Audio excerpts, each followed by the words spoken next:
Olá, bem-vindos a mais um vídeo aqui no canal Ricardo de Paris. Eu sou o Ricardo e hoje temos mais um capítulo do livro O Poço do Visconde de Monteiro Lobato. Mas primeiro, curta o vídeo e se for a primeira vez aqui, inscreva-se e acione o sininho para receber as notificações. Já curtiu? Já se inscreveu? Já assinou o sininho? Então, vamos para a história. Capítulo 6.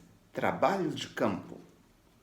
A ilustração tem uma pessoa segurando uma picareta e com um facão à cinta, usando botas, na beira de uma estrada. E no outro lado da rua, ou da estrada de terra, não sei o que é, está a Emília e o Visconde de Sabugosa. O que será que está acontecendo? Vamos descobrir. Vem um pouquinho para cá. Obrigado. Hoje tivemos a visita de Dona Josefina. No dia seguinte, a impaciência de Pedrinho chegou ao auge. Aquilo de ficar uma parte da noite sentado a ouvir as prelações do Visconde não era com ele. Queria pôr mãos à obra, abrir logo o poço salvador da pátria. O coitado do Brasil, cansado de esperar petróleo, e este cacetíssimo Visconde a nos injetar noites e noites de ciência. Não quero mais. Chegou o momento de começarmos o poço. Mas, como Pedrinho, se ainda quase nada soubemos de geologia, objetou a menina. Muito bem, vamos começar o trabalho e o Visconde nos vai ensinando. Lições ao ar livre, fazendo. É fazendo que o homem aprende. Não é lendo nem ouvindo discursos. Eu quero ciência aplicada. Ou, como dizem no escotismo, aprender fazendo. Método escoteiro. Ele queria aprender fazendo. Ali na batata, gritou Emília, que vinha entrando. Também penso como Pedrinho. Quero começar o poço já. O Visconde apareceu com a geologia debaixo do braço. Escute, senhor geólogo, disse Pedrinho. Basta de aulas, fizemos greve. Queremos começar o poço já. Está ouvindo? O sabugo científico arregalou os olhos. Ô Messa, como podem pensar em perfuração antes de terem adquirido uma boa base geológica? Do modo mais simples. Damos começo ao trabalho e Vossa Excelência nos vai ensinando pelo caminho à proporção que os problemas aparecem. Isso mesmo, berrou Emília.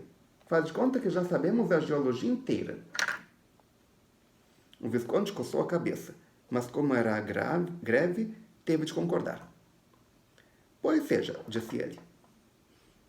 Serão aulas ao ar livre. Começaremos com um estudo geológico dos terrenos do pasto. Ótimo, exclamou Pedrinho, e correu a preparar-se. Voltou de peneiras e chapéu de cortiça, vestuário de engenheiro geólogo. Eu não sei como os engenheiros geólogos se vestem atualmente. Se você sabe, coloque nos comentários aqui embaixo. Pronto, podemos partir. Foram todos. Depois de passar da porteira, de correr os olhos pelo pasto da vaca mocha, Pedrinho ficou atrapalhado. Só via capinhos e capões de mato. O que fazer? Quem não sabe é o mesmo que ser cego. Pedrinho, geólogo, sentiu-se totalmente cego. E agora, Visconde, por onde começamos? O sabuguinho geológico tossiu e respondeu. Antes de cuidarmos da abertura de um poço, temos de escolher o local mais propício. Esta escolha é tudo. Se errarmos, bal. Lá se vai tudo quanto martafiou. Mas se acertarmos, podemos confiar com um belo jorro de petróleo. E para escolher o ponto adequado, havemos de recorrer à ciência desse livrinho. Concluiu ele batendo uma palmada na geologia. Está tudo aqui. Mas como se faz praticamente? Inquiriu Pedrinho. Assim, pede-se a um geólogo que examine o terreno, estude as rochas aflorantes, isto é, as rochas que aparecem em certos pontos da superfície e as relacione com as que afloram em outros pontos. Isso para ver se estamos em cima de um anticlinal. Pedrinho olhou desanimado para a pastaria verde. Mas como estudar rochas com esse raio do capim gordura a esconder a terra inteira? Temos de procurar barrancos, margens de rios, morros com perambeiras ou baçarocas, pontos onde a terra esteja enfuracada e despida de vegetação. Só aí encontraremos rochas a descoberto. Pois vamos a isso, então. A 1 quilômetro dali havia um morro com grande desbarrancado, a barreira, como se dizia no sítio. O Visconde levou-os para lá. Diante da barreira, parou e sorriu. Os meninos entreolharam-se. Não compreendiam que o Visconde encontrasse matéria para sorriso num barranco feio como todos os demais. Que gosto é esse, Visconde? Perguntou Emília.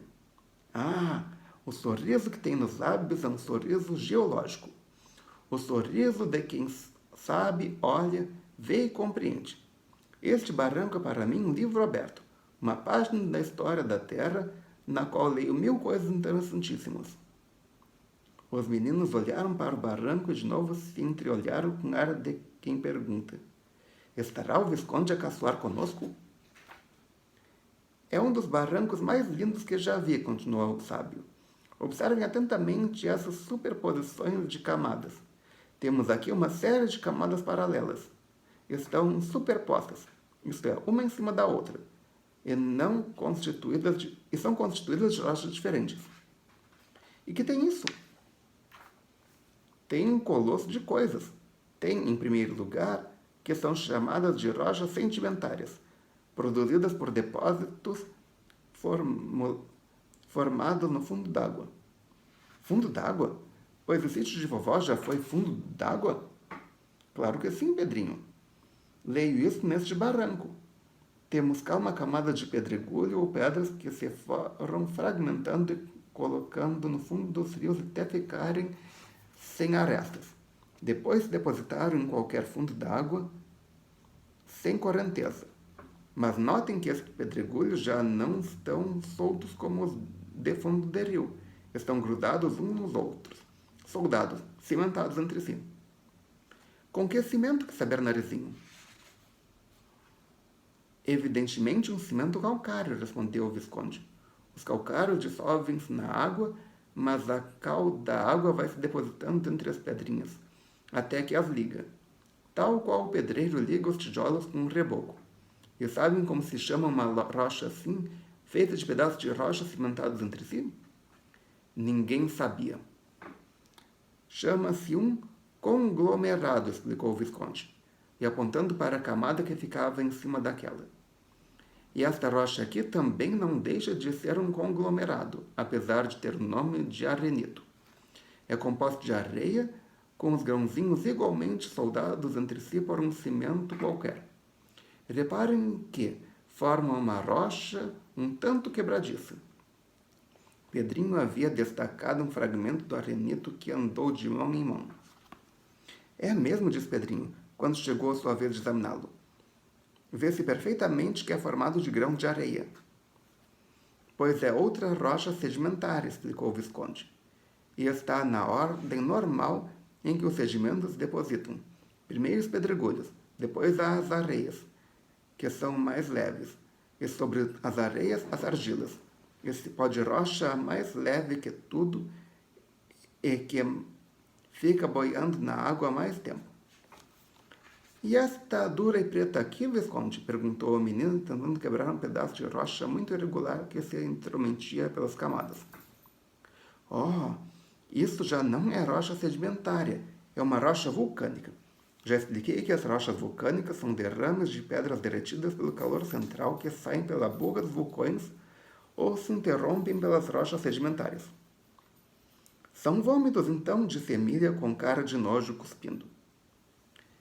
Reparem que esta rocha cinzenta é tão dura que não está em forma de camada como as outras. Não é um produto da sedimentação. O que fez foi introduzir-se a muque pelas camadas de rochas sedimentárias adentro. Chama-se a isto uma intrusão. Uma intrusa, disse Emília. Estou vendo. Fez parigato com as outras e quebrou-as espirando-as para os lados. Sim, Esta intrusão veio de baixo para cima, numa vertical. Rompeu as camadas de sedimento e quebrou-as, o que prova que é mais moça ou que chegou por último. Por quê?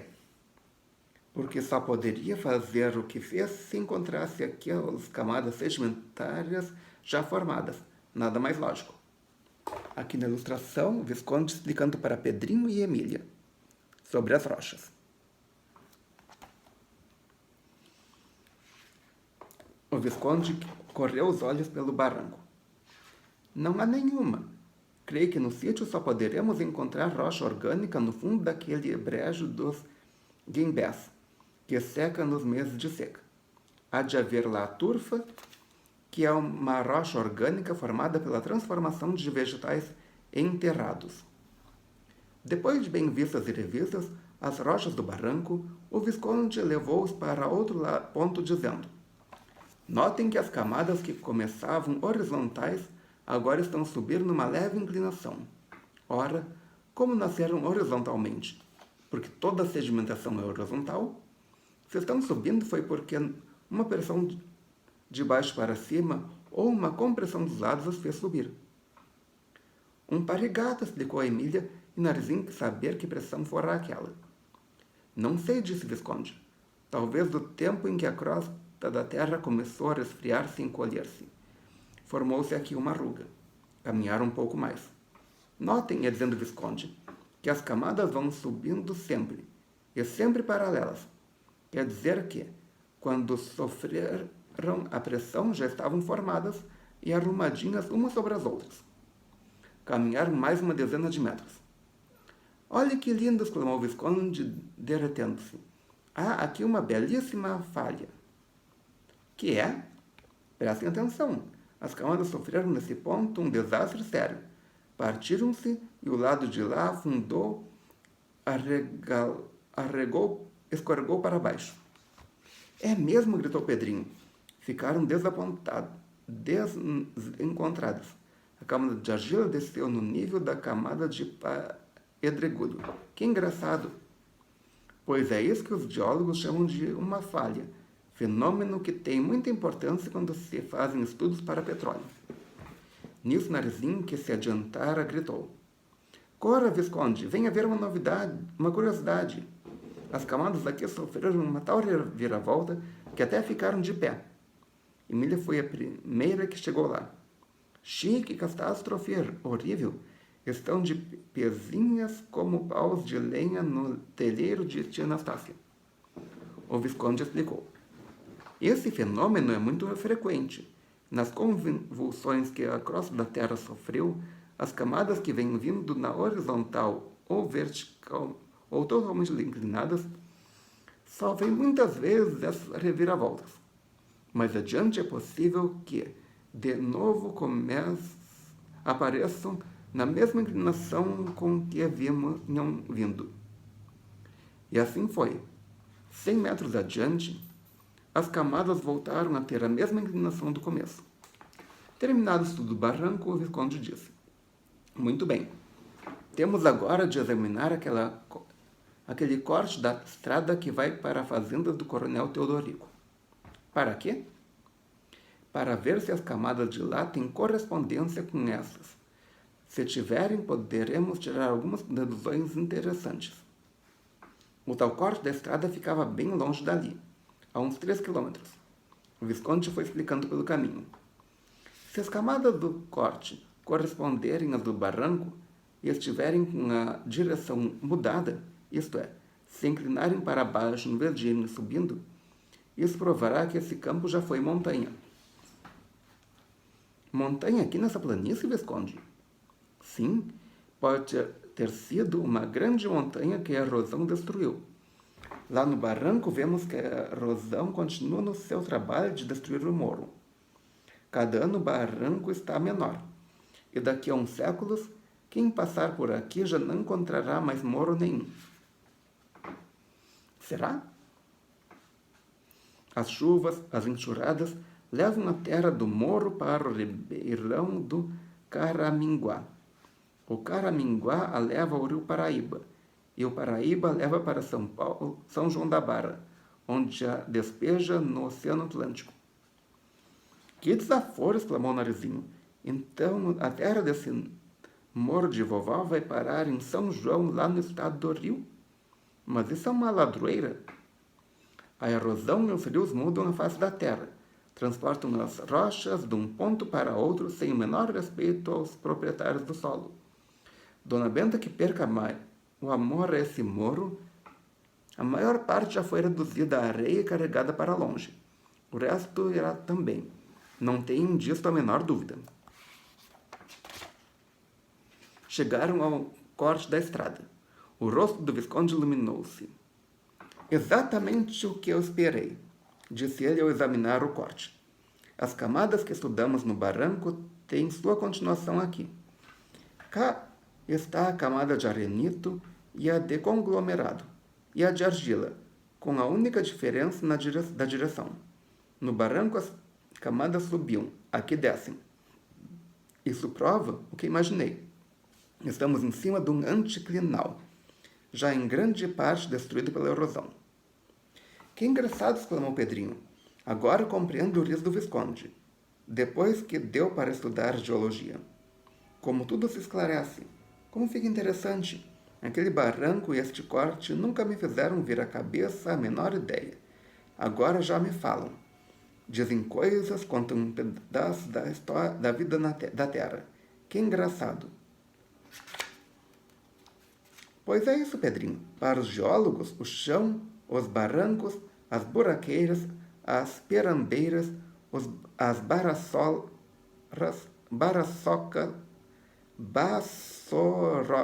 bossorocas, as rivinas, as margens dos rios, os cortes das montanhas de ferro, tudo são páginas do livro da natureza, onde ele lê 1000 coisas que jamais passaram pela cabeça dos ignorantes. Que gostoso é saber, hein, Narizinho? Nem fale, Pedrinho. Cada vez tenho mais dó dos analfabetos. Muito bem, disse Pedrinho. Isso aqui está provado que é um anticlinal. O barranco lá longe e este corte aqui nos permitem verificar a correspondência das camadas e sua inclinação. Mas a erosão destruiu o alto do anticlinal e só deixou as encostas. O barranco lá e o corte daqui estão nas encostas do anticlinal destruído. Temos agora de nos dar conta de uma coisa. As camadas geológicas são como as capas das cebolas de cabeça. Há sempre uma debaixo da outra, de modo que, ainda que não estejamos vendo, podemos, por um esforço da imaginação, figurar as camadas que não foram destruídas pela erosão e continuam bem arrumadinhas debaixo dessa terra, até bem no fundo, onde não há mais rochas sedimentárias, porque lá já é o cristalino. Que cristalino é esse? O cristalino é um modo de tratar as rochas ígneas que estão sempre por baixo, servindo de alicerces camadas sedimentárias. Se fizermos aqui um buraco, iremos indo, sempre a furar sedimentos até chegarmos à rocha ígnea, ou cristalina. Sei, diz Pedrinho, até alcançarmos as rochas que ainda hoje estão como eram no começo do mundo, quando a crosta ainda não estava modificada pela erosão. Isso mesmo, um trabalho da erosão é superficial. No fundo, ela não toca. Bem feito, exclamou Emília, que já estava a implicar-se com a grande destruidora. Pois eu queria ver como é uma dessas rochas do fundo, que nunca foram batidas pela erosão. Muito fácil, respondeu Pedrinho. O granito que você conhece é uma delas. Os movimentos da crosta, ou movimentos orogênicos, como dizem os sábios, trazem à superfície em muitos pontos bocados dessas rochas que, embora atacadas pela erosão, ainda se acham em grande parte intactas. As pedreiras de onde se erguem os paralelepípedos de calçar ruas são rochas ígneas, lá do fundo que subiram até a superfície. Trazido pelos vulcões? Não. As rochas que os vulcões trazem são muito diferentes do granito. O granito também esteve derretido, mas esfriou no fundo, fora do contato com o ar. Por isso é diferente das rochas vulcânicas. Nesse caso, não pode haver petróleo nessas rochas ígneas, observou Pedrinho. De fato, não há. Petróleo só aparece nas rochas sedimentares. Se por acaso alguém encontrar petróleo numa rocha ígnea, é que o petróleo foi para lá, mas não que se tenha nascido lá. Um petróleo emigra muito, forma-se num lugar e muda-se para outro. Obra do eterno Parigato, observou Emília. Isso mesmo. As pressões subterrâneas fazem que ele, que é líquido, mude de casa quando começam a comprimi-lo, demais no ponto em que ele se formou. E o petróleo é encontrado assim liquidozinho como sai dos poços? Perguntou Emília. Não. Um petróleo não existe solto, em lagoas subterrâneas, como muita gente pensa. Existe espalhado entre os vãozinhos das areias ou de outras rochas porosas. Os geólogos dizem camadas portadoras. Uma camada portadora tem que ser porosa, isto é, ter vãozinhos onde o petróleo se acomoda. Se a camada não é porosa, ele não encontra espaço onde alojar-se. Por isso, essas camadas de argila só ajudam o petróleo de um jeito, formando as capas impermeáveis que não o deixam fugir. Pedrinho estava pensativo. Por fim, falou. Uma coisa que anda me preocupando, Visconde, disse ele. Estou vendo que os tais estudos geológicos só são possíveis quando há muitos barrancos e buracões. E quando não há nada disso? Quando o terreno é toda uma planície imensa recoberta de vegetação? Bom, aí o geólogo não pode ver nada e, portanto, não pode tirar conclusões. Tem de pedir ajuda, tem de pedir água. A quem? A geofísica. Que é isso? Geofísica é a ciência de ver, apalpar, medir as rochas que estão lá no fundo. Ver como se estão no fundo. Ver é um modo de dizer. Em vez de ver, eu devia ter dito adivinhar. A geofísica consiste na aplicação de uns tantos princípios da física, por meio das quais os sábios adivinham o que não podem ver, nem apalpar. Espécies de raios-x do formato da Terra. Os raios-x nos permitem ver alguma coisa através dos corpos opacos. A geofísica também nos permite estudar uma porção de coisas lá no fundo. Que coisas, por exemplo? Permite-nos, por exemplo, saber até que profundidade vão as camadas de rochas sedimentares. E tem muita importância isso? Muita. Se em certo ponto as massas de rochas sedimentares é muito grande, ou vai até muito fundo, está claro que poderá conter muito mais petróleo do que numa camada menos possante ou menos espessa. E que mais? Também permite descobrirmos anticlinais e donos de sal. Que é isso? Domos de sal são grandes acúmulos de sal de cozinha que em muitos pontos se erguem e empurram as camadas sedimentares para cima. Nas encostas desses domos de sal,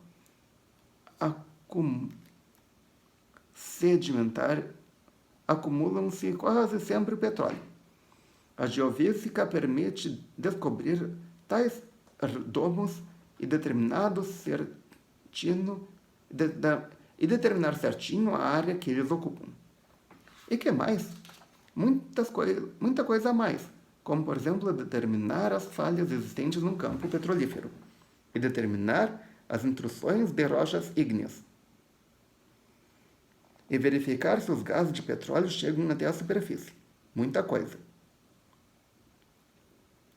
A geofísica é uma ciência de tal modo preciosa para os petroleiros que sem elas não dão um passo. Antes de começar um poço, mandam fazer o estudo geológico do terreno. Depois mandam fazer o estudo geofísico. Só então furam. Por isso estão furando hoje com muitíssimo mais acerto do que antigamente. Erravam muito antigamente? Nem fale. Em cada 100 poços abertos nos Estados Unidos, aparece só três alcançavam petróleo. Era o mesmo que dar tiro sem pontaria de olhos fechados. Está claro que às vezes matavam algum passarinho, por acaso. E hoje? Hoje tudo mudou. Só dá um tiro com pontaria. O número de postos que os petroleiros perdem reduziu-se enormemente. Os primeiros estudos geofísicos sérios que tivemos no Brasil foram feitos no Riacho Doce, em Alagoas. Há lá um petroleiro chamado Edson e um governador de estado de nome Osman, que até merecem status de ouro. Graças a eles, o Brasil começou a estudar petróleo a sério, cientificamente, com vontade de achar. E vocês vão ver que, em consequência disso, o primeiro poço de petróleo do Brasil vai ser em Alagoas. Protesto, berrou Emília. O nosso tem que ganhar a corrida. Tem de chegar na frente. O Visconde já ia responder quando souber da tia Anastácia lá longe. A janta está na mesa, cambada. Tem lambari frito. Na voz de lambari frito, os meninos esqueceram a geologia e botaram-se para a casa na volada. Só ficou por ali pensativo, de mãozinha no queixo, o grande sabugo geológico. Monologou ele depois de muito matutar. Macacos me lambam se aqui não houver petróleo. Será que vai ter? Vamos descobrir mais adiante. E se você gostou, clique em curtir. Adicione esse vídeo aos seus favoritos. Compartilhe com seus amigos esse vídeo que termina aqui. Ok? Obrigado pela presença. Obrigado pela audiência.